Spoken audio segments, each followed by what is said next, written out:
Aquele período em que chega o Consolador à Terra nos convoca a uma análise para que venhamos a entender o papel da doutrina espírita para a humanidade e o porquê ele surge naquele momento, para que venhamos a fazer a homenagem devida à obra que dá título ao nosso estudo da tarde. No dia 6 de janeiro de 1868, era apresentado o último livro da codificação espírita, a Gênese. Logo fazendo aniversário ontem, e nós estamos nos referindo a esta obra.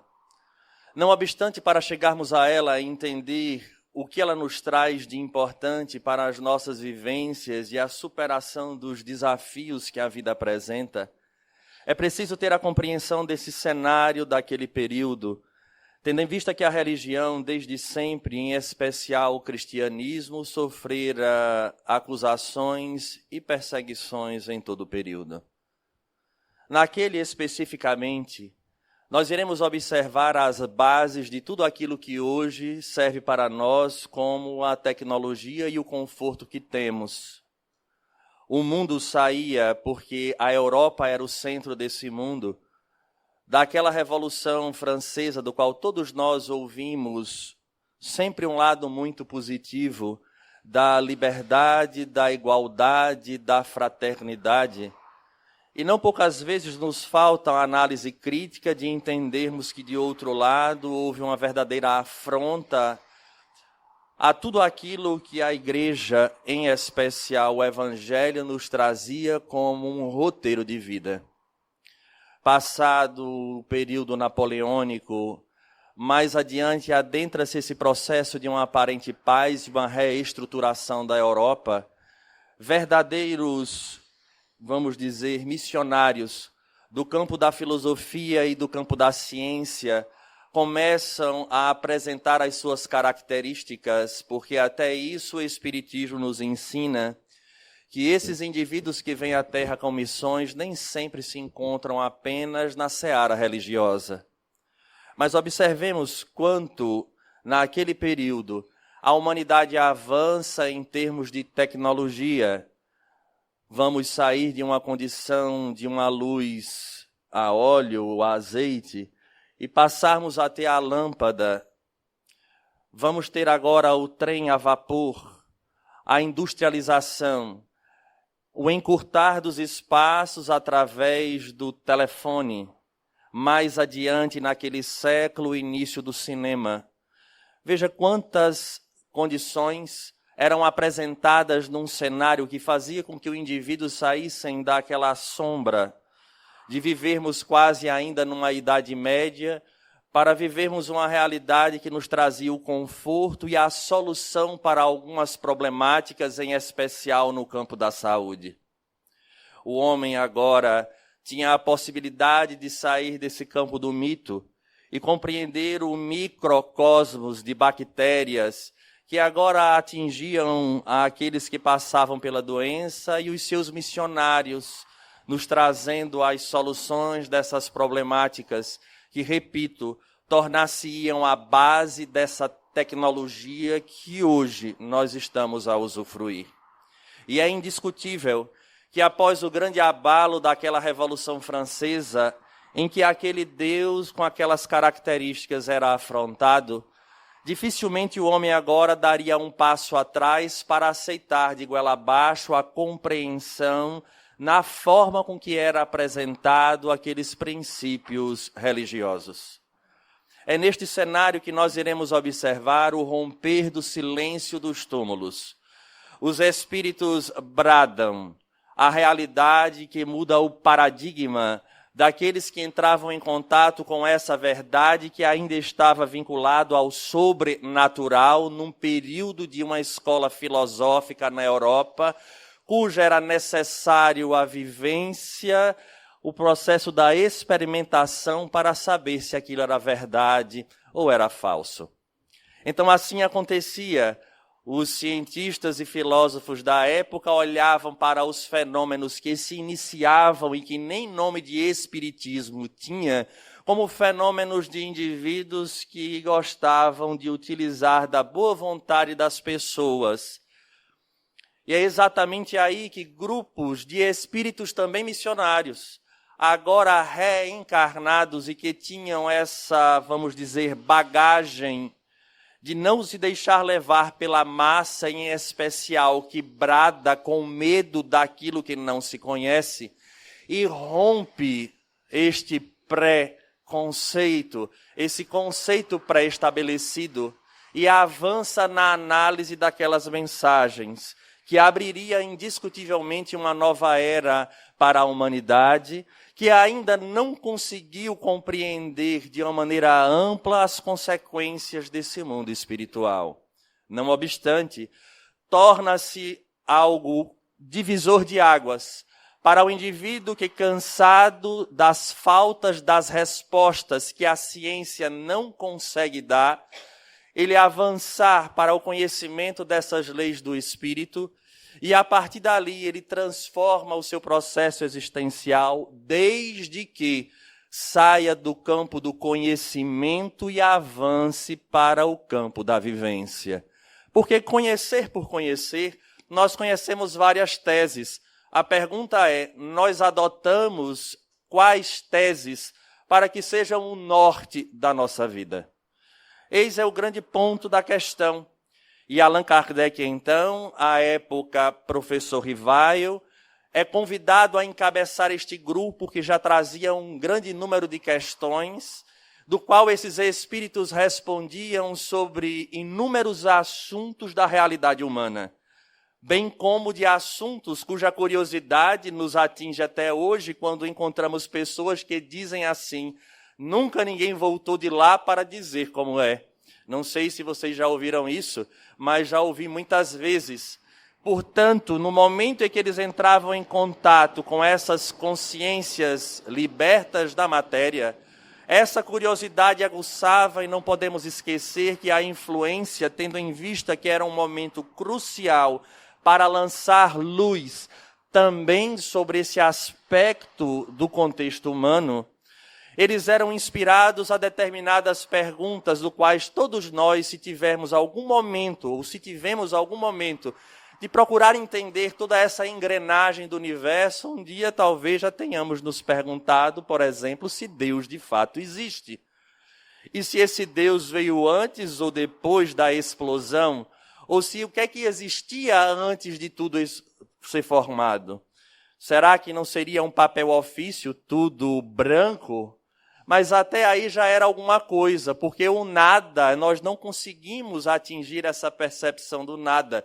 Então esses homens começaram a questionar a estes espíritos, que trouxeram informações, que falavam a razão diretamente e não encontravam paralelo nas tradições como um todo, apesar de se ver essas verdades espalhadas em toda a história da humanidade. E fora lançada, então, essa primeira grande obra, que podemos dizer que é o grande alicerce, a base dessa nova verdade que Allan Kardec vem, na sua introdução, contar a história do como surgiu esse espiritismo, palavra cunhada pelo próprio, de tal forma que não existia espiritismo enquanto se estudava os fenômenos. E de maneira muito peculiar, Allan Kardec vai dizer que todos os adeptos desta nova doutrina, no qual ela tem bases muito bem solidificadas e apresentadas, será chamados de espírita ou espiritista. Sendo assim, agora ele cria uma segunda e um terceiro termo para aqueles que encontravam naquelas palavras o roteiro, a explicação desta engrenagem do qual nós fazemos parte. Com isso, Allan Kardec então apresenta todas as teses trazidas pelos espíritos numa construção de raciocínio no qual daria àqueles que entravam em contato uma ideia diferente do todo, a começar pela própria figura de Deus, sendo a primeira parte do Livro dos Espíritos. Quando ele vai falar sobre essa condição da Gênese, da formação do mundo, das raças adâmicas, algo que nos traria um ponto de vista distinto daquele que estávamos acostumados. Logo em seguida, ele vai apresentar na segunda parte do mundo espiritual ou do mundo espírita. E aí impacta mais uma vez a comunidade que lia através da revista espírita essas novidades. Porque a mente, por mais brilhante que fosse, jamais conseguiria criar um sistema completo e perfeito que se encaixa e que enfrenta aquilo que a ciência colocava, ao invés de fugir criando dogmas, mas convidando indivíduos a adentrarem a seara espírita para investigarem, para averiguar se aquilo que estava sendo posto era verdade ou mentira. É interessante porque não percebemos muitas vezes essa conduta nas religiões, onde ela cria determinadas ritualísticas, fazendo com que o indivíduo acredite que vai gerar resultados e quando há questionamentos, os indivíduos dizem que é um mistério. Porque, afinal de contas, não tem como investigar, como partir para utilizar da ferramenta da razão. E assim ele fazia o oposto. Convidava aqueles que desconfiavam para, através das pesquisas, das experiências e da própria linha filosófica, poder trazer uma verdade que desse a resposta que o Espiritismo então colocava. Ele apresenta então agora a segunda parte. Não somos da Terra, nós somos espíritos. O mundo original é o mundo dos espíritos. Complexo, porque dentro desse processo do mundo espiritual, ele vai falar uma tese de encarnar. Não é reencarnar, é encarnar, é vir à Terra pela primeira vez.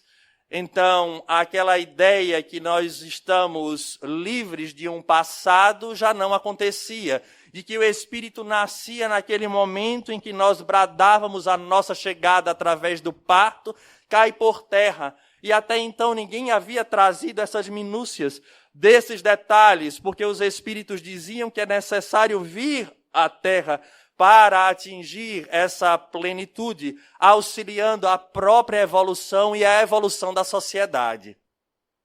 E ele, de forma lógica, levanta um questionamento. E se porventura nós falharmos no meio do caminho? Ou se esse planejamento não der certo, morrer como criança, ou quando criança, o que é que valeu? E agora, vai para onde?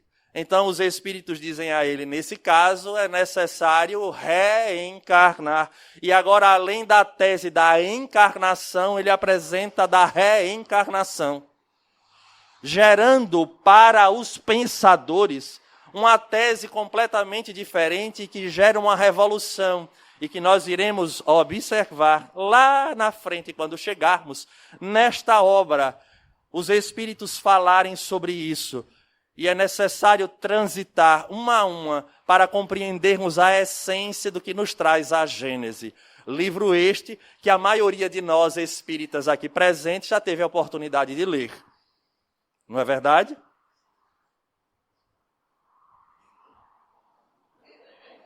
Tudo bem, não é? Importante. Eu fiz esse teste na terça-feira. Evangelho, quem leu o Evangelho segundo o Espiritismo aqui? Por favor. Olha, que beleza. A gente fica feliz quando a gente vê isso, porque, né, sinal de contas, a gente está alimentando, se nutrindo.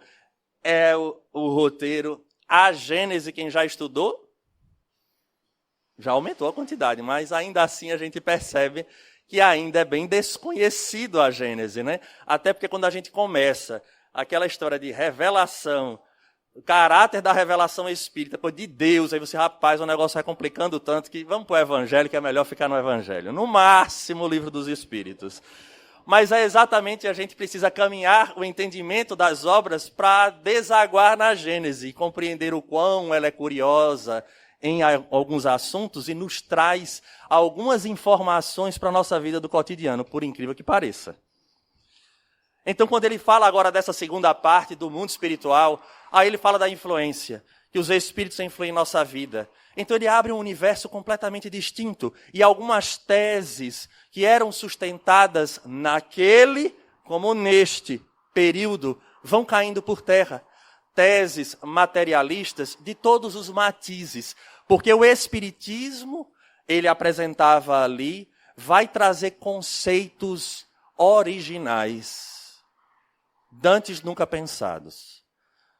Nesse instante ele avança e vai nos falar na terceira parte das leis morais, mostrando que esse espírito, ele foi colocado aqui, mas existem regras, normas gerais do universo, do qual nós devemos vivenciar. E é nessa terceira parte que surge para a doutrina espírita uma figura emblemática, crucial, ponto de convergência, no qual toda a lei moral vai encontrar-se sobre os seus ombros, que é a figura de Jesus de Nazaré. Allan Kardec surpreende-se a tal ponto de perguntar aos espíritos: ora, se Jesus tudo falou, por que vocês estão falando algo que é igual, que é semelhante? Qual a razão disso, tendo em vista que ele já disse tudo? E ele chega a essa pergunta diante da resposta que esses espíritos estavam dando. Então, ele, por sua vez, o Espírito Verdade, vai dizer a ele de maneira enfática: porque vocês esqueceram. A humanidade esqueceu na hora em que ela, de alguma forma, come do fruto do conhecimento, naquela figura do jardim do Éden. Ele agora opta por viver as próprias leis, caminhar com os próprios pés, deixando de lado aquilo que está sendo oferecido a ele como roteiro. E, por consequência, nós iremos lhe apresentar agora na quarta parte do Livro dos Espíritos, das esperanças e consolações, o resultado de quando não se obedece a essas leis divinas, morais, leis naturais, as consequências vão vir. E essa percepção macro nos apresenta um Deus cujas leis não encontra paralelo em essência, ou melhor, nas minudências, naquilo que há de mais estrito e nas entrelinhas algo comparado, porque esse Deus deixa de ser apenas aquele Deus de Moisés, nem é só um pai, mas é toda uma engrenagem, e que é dada a este indivíduo chamado espírito a oportunidade de tecer a sua própria vida, entrando em contato com as consequências, sendo positivas ou negativas. Imaginemos que neste século de tanto ceticismo, de um materialismo tão forte e da necessidade da pesquisa para comprovar se aquilo era real ou não, vir uma bomba como essa apresentando teses completamente distintas, que faz com que a gente venha a entender que algumas coisas que são sustentadas em nossa sociedade não encontram eco na doutrina espírita. Primeiro, porque Deus não faz distinção nenhuma. Somos todos criaturas, somos filhos dessa divindade saídas da mão do Criador. A essência de ser espírito e a possibilidade de vir à Terra nessa condição da reencarnação me coloca em cenários dos mais diversos. Cenários estes que nos convoca a olhar para aquele que é a centralidade da moral espírita, que é Jesus, e entender quando ele dizia que a máxima classificação dentro das lições que ele trazia não era de doutor, mas é chamar a todos de irmãos. Porque, afinal de contas, se hoje nós estamos reencarnados em Jaboatão, em Piedade, assistindo a palestra no Jefa, os nossos irmãos encontram-se na África reencarnados, mas olha o sofrimento. Mas um dia talvez já tenhamos estagiado por lá. E olha, porque os homens, aquele machismo pernóstico, não esqueça que talvez tenha sido você ontem, a mulher, ou será amanhã. E aquele que faz a distinção de cor, porque é preto, porque é amarelo, porque é azul, porque é verde, amanhã poderá transitar ou já traz em si essa experiência pregressa. Então vejamos que abalo estrutural causa nesse contexto social, ou melhor, sociológico, estudando esses movimentos que regem o que os teóricos trazem as suas teses à luz da doutrina. Olha que interessante. Rico hoje, pobre amanhã, miserável depois, classe média. E assim a gente segue nessas múltiplas experiências. E quando se fala desse Deus, então, vejamos as novidades. Ninguém nasce no meio de uma favela porque simplesmente na hora do giro do planeta que você estava reencarnando caiu ali.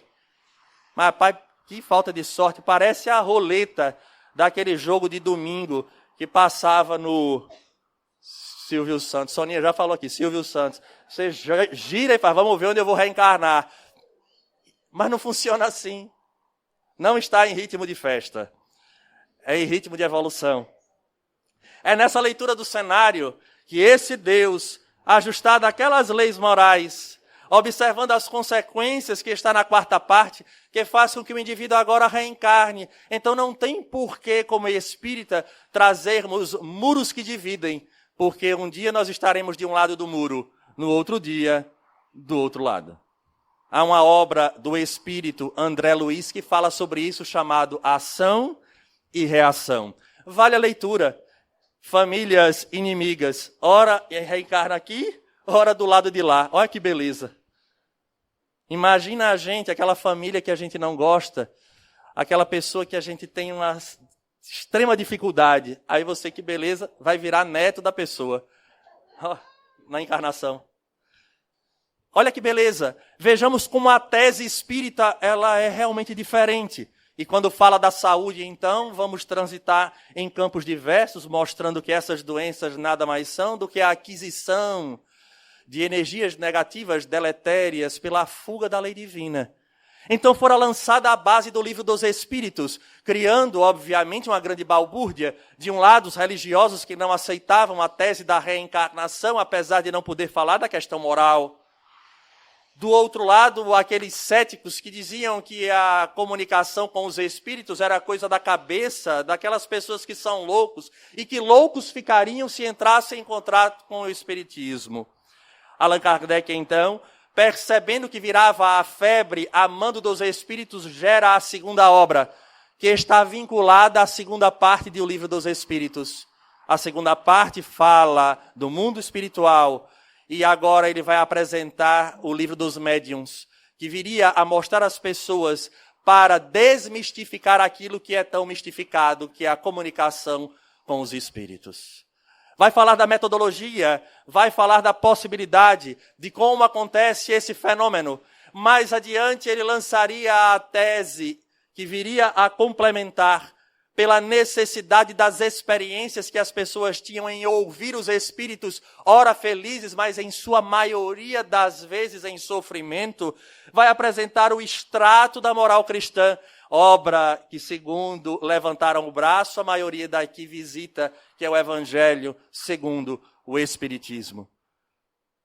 Ali apresentando um roteiro para que as consequências negativas não venham a ressurgir em nossa vida, bastando a que nós já temos. Porque todos nós temos desafios contemporâneos. Todos nós trazemos algum processo, seja de doença, seja de complicação familiar, seja de desafio socioeconômico, ou qualquer outro de fundo emocional, psicológico. São as consequências desse ontem. E o Evangelho é o roteiro que nos garantirá não mais um passado feliz, porque o passado a gente não muda. A verdade é que a gente alivia. Mas a consequência do que fizemos ontem chega. Mas o futuro começa a ser desenhado de forma diferente. E uma beleza que os Espíritos dizem, até quando vai a sua prova? Até quando vai a prova do seu irmão? Se a prova tem como objetivo fazer com que o indivíduo modifique a sua realidade, a divindade ela não é masoquista ou ela não é torturadora de querer fazer com que o indivíduo continue sofrendo quando ela já aprendeu. E é algo que a gente precisa refletir urgente. A dor na doutrina espírita, nesta obra que é apresentada, que é o Evangelho, até isso ela modifica a característica, porque a dor é algo que nós fugimos dela sempre. E o Evangelho diz que a dor é uma bênção que Deus envia aos seus eleitos, na medida em que ele compreende que a dor nada mais é do que o expurgar, o colocar para fora tudo aquilo que nós angariamos de equivocado ontem. É o que pesa na nossa bagagem espiritual. Até isso o espiritismo muda. Aí as pessoas dizem, vocês espíritas gostam de sofrer. Eu digo, não. Não é que a gente gosta de sofrer, a gente faz o possível para não sofrer. Mas na hora em que o sofrimento chega, eu não reclamo com Deus. Eu compreendo que isso é o ajuste da lei. É uma convocação. Já que eu não aceitei caminhar pelo roteiro do amor, me resta a ferramenta última dele. Porque eu digo que a dor é a ferramenta última do amor. Já que você é convidado, como o próprio Cristo convidou aquele jovem rico, larga tudo, dá aos pobres e segue-me. Foi feito o convite, isso acontece conosco diariamente, na verdade ao longo de toda a nossa história evolutiva. Mas a gente prefere caminhar com os próprios pés. E é lícito, tanto é que nos é dado livre arbítrio. Só que ao mesmo tempo ele nos fala da responsabilidade. E a dor então, nessa perspectiva espírita, vai nos trazer que é um acerto de contas. E o mais interessante, não é do homem com Deus, é do homem com a sua consciência. Esse é o X da questão. E a partir dali ele avança. Se nós não compreendermos ou não quisermos seguir aquilo ali, ele nos deu de presente a quarta obra, chamada O Céu e o Inferno. Então observemos que temos agora todo um manancial de informações. São esses códigos. E o céu e o inferno vai tirar da cabeça da gente essa ideia de que a gente vai ou para o paraíso ou vai para o inferno, baseado nas teses que vinham anteriormente. E aí ele diz, andaremos em bandos na espiritualidade. Mas, Alisson, não acredito. Isso eu só estou transformando a mensagem em algo mais simples. Porque é a famosa lei da afinidade. Aquilo que eu penso é o que eu sou de fato. O que eu executo já é fruto do que eu alimento. Porque a boca, o coração, né? A boca está cheia do que fala o coração. É isso, Sonia? Eu troquei. O coração está cheio? Muito bem. Que bom. Vocês estão estudando, hein? Obrigado. Então percebamos que a nossa essência é quem responde. E aí a gente faz uma leitura, que eu gostaria que fosse uma leitura muito simples. A boca fala do que está cheio o coração. Então a gente faz uma leitura simples. Na medida em que a gente observa as pessoas que hoje partilham a nossa vida e as nossas crenças, esses provavelmente são os tipos de espíritos que estarão conosco do lado de lá.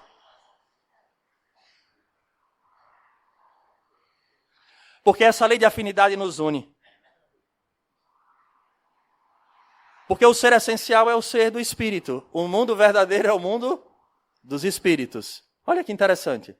E a partir dali, a vida do mundo espiritual será a continuidade do que é na vida material. Então, minhas parcerias, meus objetivos de vida, aquilo que eu gosto de assistir, por exemplo, tudo isso eu trago em mim e é o que eu reflito nesse mundo material e que há de continuar no mundo espiritual.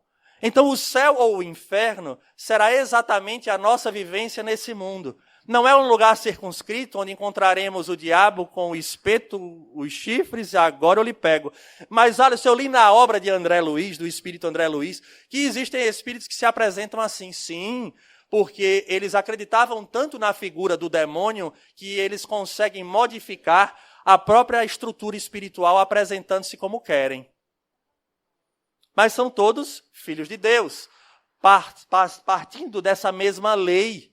Mas vão viver do lado de lá a mesma realidade. Há uma obra chamada Sexo e Obsessão, do espírito Manuel Filomeno de Miranda, onde ele vai apresentar para nós o cenário do carnaval.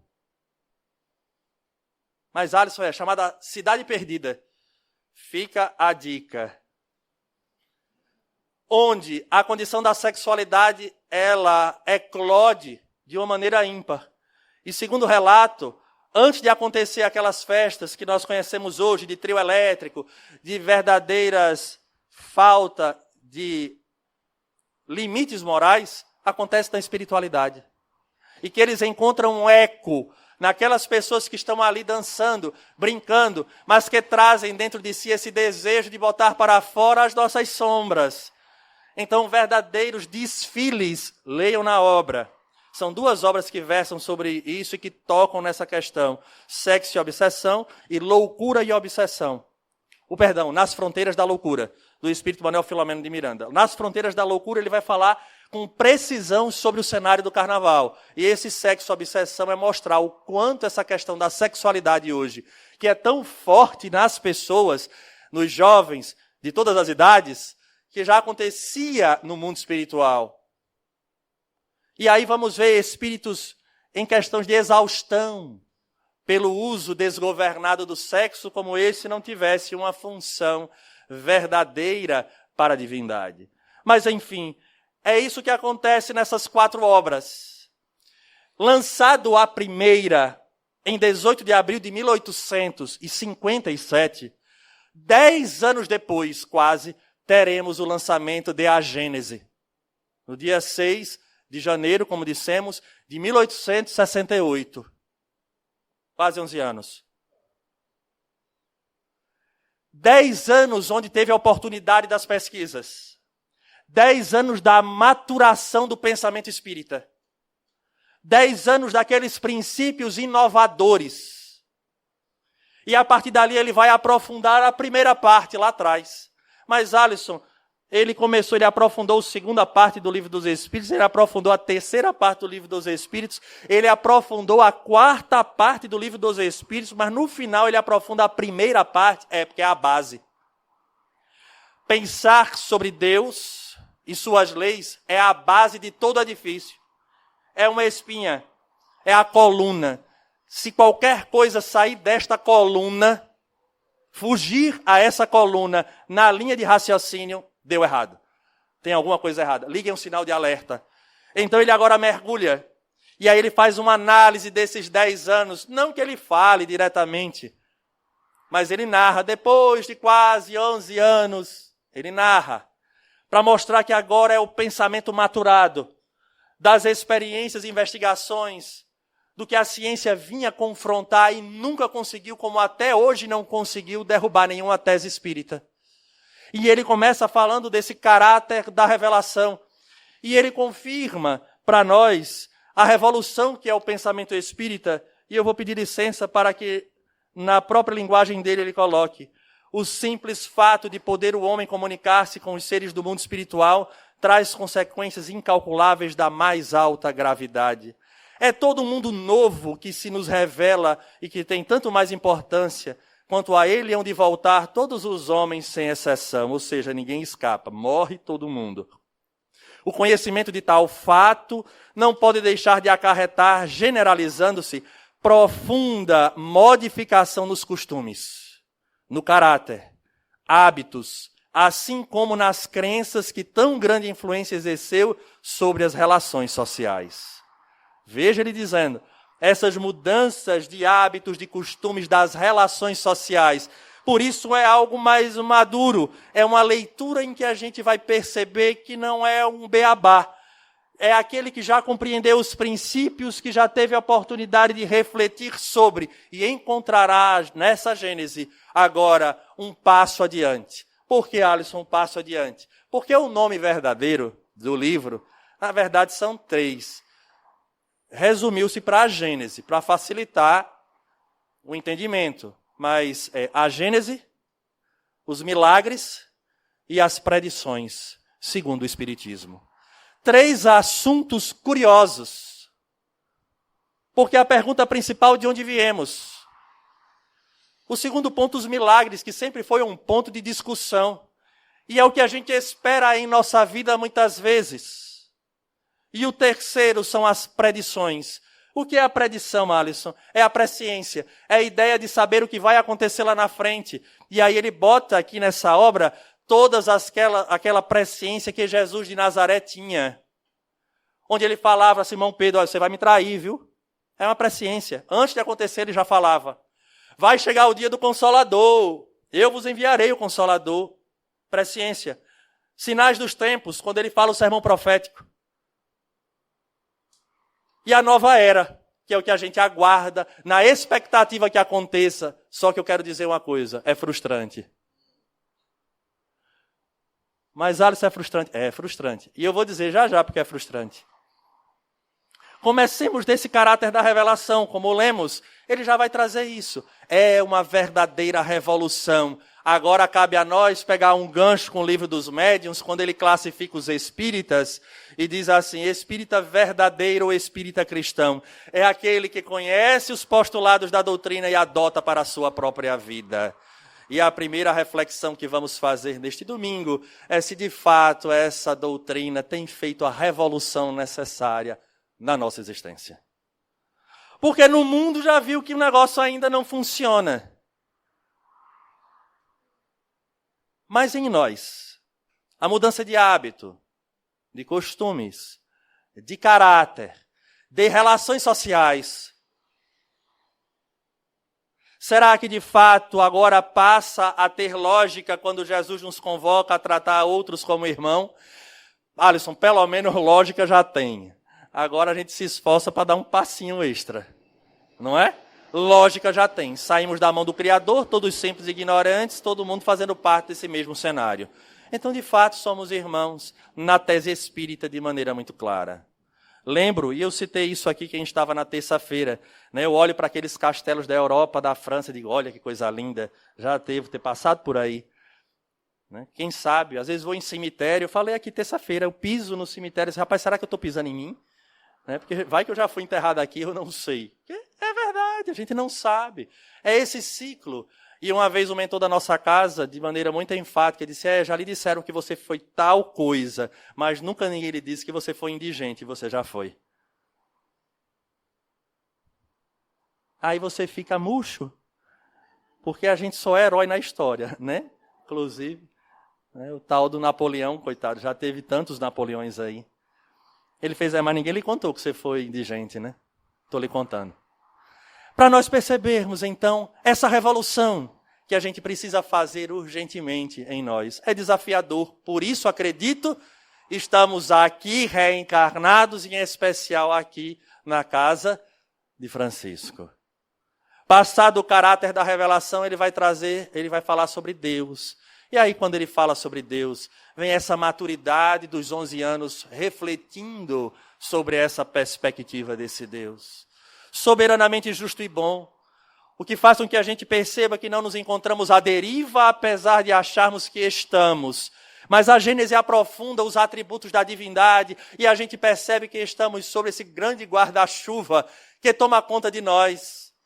E que o fim, que é a grande fatalidade da existência, pode demorar milênios. Chegaremos. Mas, Alisson, chegaremos. E que essas dores que chegam para nós, na verdade, é a própria misericórdia. É difícil de acreditar. Como é difícil. Porque a gente não quer a dor. Daí, como a doutrina espírita é importante em nos dizer, presta atenção, então, nas escolhas que fizer. Porque toda ela, sem exceção, irá gerar consequências. Toda ela. Tenhamos a liberdade de escolher, de fazer com o corpo aquilo que lhe aprouver. Mas tenhamos a certeza que o resultado não se negocia. Ele vai chegar. Eu posso fazer então da vida o que eu quiser, até da existência, sim. Se não quiser fazer nada, não faça. Vá viver por aí, não tem problema. O grande X da questão é que os espíritos vão dizer que nesse Deus, como ele é soberanamente justo e bom, ele dá ao indivíduo aquilo que o indivíduo por si só plantou. Então ele chegará na espiritualidade e entrará em contato com a oportunidade que teve e perceberá que ele jogou fora pela janela. E não adiantará gritar dizendo que a culpa era de Deus, porque as pessoas não compreendiam, porque criaram dificuldades. Essas dificuldades são os cenários ajustados para que a gente atinja essa evolução. Para que a consciência torne a ficar em paz. E ele deixa muito claro que esse Deus estabeleceu essas normas E feliz será aquele que de fato vivenciar dentro desse universo. E aí vamos avançar para o segundo momento, que são os milagres. Algo altamente discutido, porque fulano recebeu o milagre do santo fulano de tal. E aí é bem claro na Gênesis, ele diz, Espiritismo não faz milagres. Porque a tese do milagre não encontra linha racional, vínculo lógico com o conceito que temos de Deus. Não, Alisson? Não. Eu não estou querendo dizer com isso que a espiritualidade não ajude, que não nos alivie, que não nos livre de determinados problemas, mas a forma com que se vende a ideia do milagre, a Gênese, vem mostrar para a gente de forma muito clara que não acontece. Porque seria dizermos que Deus, de alguma forma, se arrependeu do seu planejamento e voltou atrás. Deus não erra, é soberanamente justo e bom. Então não tem ninguém errado nessa existência, nem com a doença equivocada, ou com um desafio que não deve ter. Deus não erra. A condição ali em especial, quando se fala dos problemas físicos, ele vai apresentar uma tese que nós espíritas utilizamos e esquecemos do mundo lá fora, que é a teoria dos fluidos. Essa é ótima. E ele faz uma analogia. Estamos imersos. E agora a analogia é minha, tá? Estamos imersos num grande aquário, num aquário divino. A água seria esse fluido cósmico universal. E nós estamos imersos nele. Então, pensar, agir, gera ondas nesse fluido, gerando sobre nós algo positivo ou negativo. De tal forma que os espíritos, quando querem nos auxiliar a reencontrar novamente a saúde, dependendo do nosso merecimento. Volta para aquela parte que Jesus diz a cada um, segundo as suas obras. Porque a dor não é punitiva. E eu fiz uma pergunta boba, mas na verdade ela tinha a ver com essa parte. Até quando vai a nossa prova? Nós não sabemos. Mas os espíritos superiores sabem. E quem busca agir por corrigir-se, recebe o mérito. Então não é nada sobrenatural o milagre. Pelo contrário, nada mais são do que as leis divinas agindo sobre o indivíduo, que atingiu a meta no qual ele foi traçado para chegar, agora ou depois. Então não é Deus que volta atrás e se arrepende e diz, eu errei. Não. É porque nós atingimos a meta. E no momento em que atinge a meta, para que vai sofrer? Alivia. Porque ele já entendeu. É a beleza desse Deus dinâmico. Por que dinâmico, Alisson? Porque ele não coloca uma regra que está fixa e acabou. Daí Jesus dizia para que ninguém julgasse, porque só ele julga em última instância, porque ele sabe do nosso histórico. Aí a beleza dos milagres é exatamente essa condição em que os espíritos vêm falando. E aí chega o momento da terceira parte dessa obra, que são exatamente as predições. E ele começa o capítulo das predições falando algo que nós gostaríamos muito de ter, chamada de teoria da presciência. Olha que maravilha. Vou jogar na Mega Sena, será que eu ganho? Você já saber que vai ganhar? Mas não é só isso. Imagine você acordar e dizer, olha, hoje, rapaz, eu senti, hoje eu desencarno. Hã? Que tal? Alguém que você gosta muito, você percebe que vai acontecer, você tem certeza que vai acontecer. Será que a gente ficava em paz? Ai, tudo tranquilo, não tem problema nenhum. Foi que houve? Nada, acabei de saber que fulano de tal vai morrer. E se for a gente? Aí a gente corre, né? Faz tudo, negocia, lê a Bíblia, faz qualquer negócio para que não aconteça, como se a gente não fosse. Mas dá para perceber, então, que as predições, o Espiritismo diz que até isso não foge à lei. Que isso está dentro da lei, e aí sim eles fazem uma analogia formidável. Eles dizem assim, faça de conta que nós somos um grande viajor, e estamos por uma estrada, e nessa estrada nós sabemos que chegaremos, não sabemos o que tem nela, porque ela é muito longa. Mas há alguém que está no topo de uma montanha, e ele consegue ter a visão inteira do caminho. Ele consegue ver que terá áreas de riachos a serem vencidas. de florestas fechadas, de pedregulhos. Ele consegue perceber tudo. Nisso ele desce correndo e lhe encontra em determinada região. Então ele tem a capacidade de lhe dizer, olha, você encontrará um riacho lá na frente. E terá uma área de floresta fechada e uma outra de pedregulhos. Isso é maravilhoso. Não é sobrenatural. É a capacidade que tem esses espíritos de, quando necessário, perceber o que vai acontecer nesse futuro. Porque essa informação se torna importante. Mas é indiscutível que uma mente agora maturada, depois de 10 anos de doutrina espírita, conversando com os espíritos, não viesse a pensar de outras formas, porque até mesmo nós, que não somos um Allan Kardec na maturidade daquele pensamento, iríamos questionar, e o livre-arbítrio está onde? Será que, diante desta presciência do que está por acontecer, a gente não pode modificar a realidade? E aí os espíritos respondem, e eu prefiro trazer o que eles apresentam. As mais das vezes, os acontecimentos vulgares da vida privada são consequência da maneira de proceder de cada um. Este, de acordo com as suas capacidades, com a sua habilidade, com a sua perseverança, prudência e energia, terá êxito naquilo em que outro verá malogrados todos os seus esforços, por efeito da sua inaptidão, de sorte que se pode dizer que cada um é o artífice do seu próprio futuro. Futuro que jamais se encontra sujeito a uma cega fatalidade, independente da sua personalidade. Conhecendo-se o caráter de um indivíduo, facilmente se lhe pode predizer a sorte que o espera no caminho por onde haja ele enveredado. Então observemos que essas condições do cotidiano, que não modificam a nossa vida em nada, não está sujeito a essa inflexibilidade. Pelo contrário, é o livre-arbítrio de cada um. No Evangelho segundo o Espiritismo, no capítulo 5, encontraremos isso, quando relacionado a sofrimento, causas atuais das aflições. Mas não estava programado eu ter diabetes. Não, mas você come doce todos os dias, 3 vezes ao dia. Chega uma hora que o organismo não dá conta, vai desenvolver. Estava no meu código genético. Não, você gerou o problema. O corpo não aguentou, sucumbiu. Eu não poderia ter feito uma previsão, no caso, né, não acontecer? Poderia, se tivesse equilíbrio. Usar o livre-arbítrio de forma racional. De maneira que quando eu conheço a lei, agora eu ando conforme ela, ou fora dela, sabendo que o resultado virá.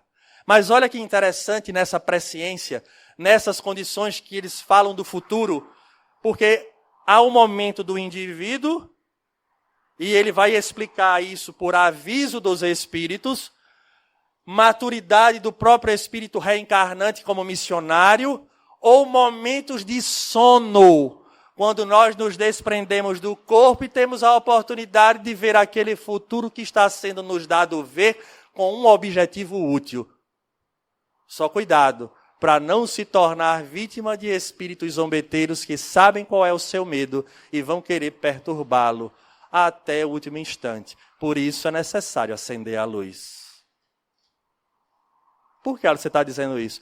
Não, porque tem gente que diz assim, olha, tem um fulano que está dizendo, acordou desesperado, dizendo que eu vou morrer. Não, vai, ele acertou.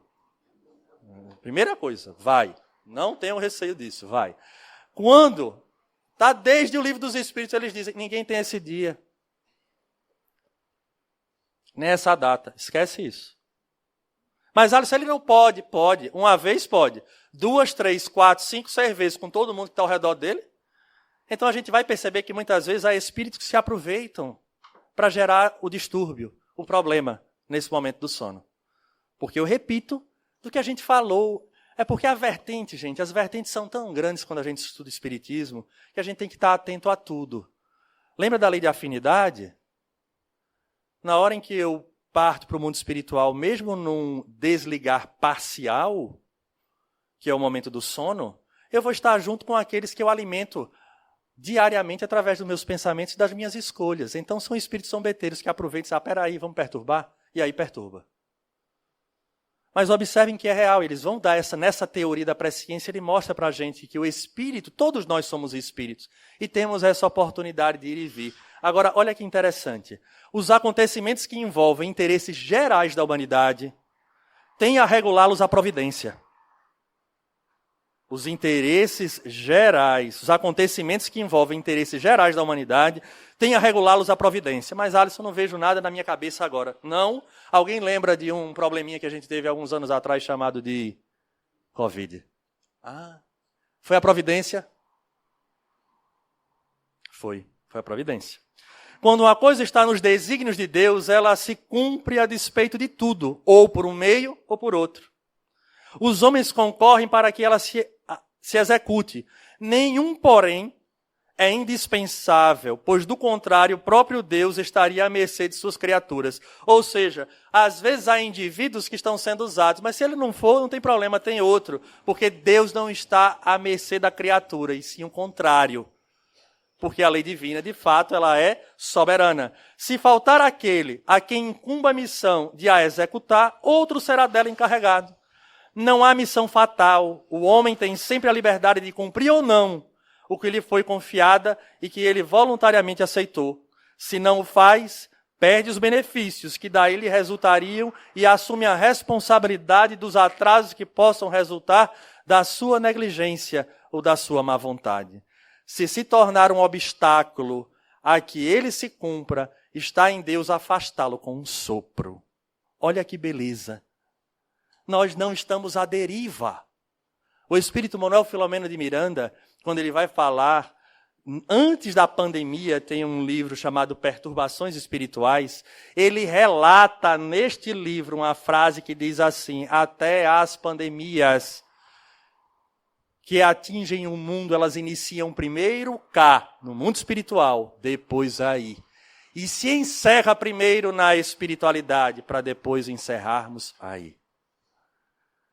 A Gênese, então, vai falar sobre esse cenário, esses assuntos que são, no mínimo, curiosos da nossa vida, porque os acontecimentos nos levam a pensar, será que isso teve uma razão de ser? Foi algo fortuito? Foi algo que aconteceu, um jogo de dados? Então, a Gênese vai nos trazer essas respostas, mas de uma maneira profunda, filosófica, de quem já passeou nos princípios da doutrina nas obras anteriores, para que possamos compreender de fato tudo aquilo que nos foi proposto pelo próprio Mestre quando nos falou do Consolador. De todas as frases, de todos os ensinamentos que a Gênese nos traz, eu elegi um que eu normalmente repito em minhas palestras, e talvez ele sintetize a essência do pensamento do livro inteiro, porque é o destrinchar nos mecanismos que temos a curiosidade que ele vai trazer, mas obedecendo a esse conceito que todos nós deveríamos guardar como espíritas, diante de um mundo tão desafiador, seja ele o nosso mundo íntimo ou esse mundo em contexto coletivo, social. Particularmente eu gosto muito dessa frase, e daí porque quero partilhar com vocês. A providência divina é a solicitude de Deus para com as suas criaturas. Ele está em toda parte, tudo vê, a tudo preside, mesmo as coisas mais mínimas. É nisto que consiste a sua ação providencial. A grande mensagem é essa: não estamos sozinhos. Façamos a nossa parte, porque nós às vezes encontramos irmãos que bradam aos quatro cantos: Deus é fiel.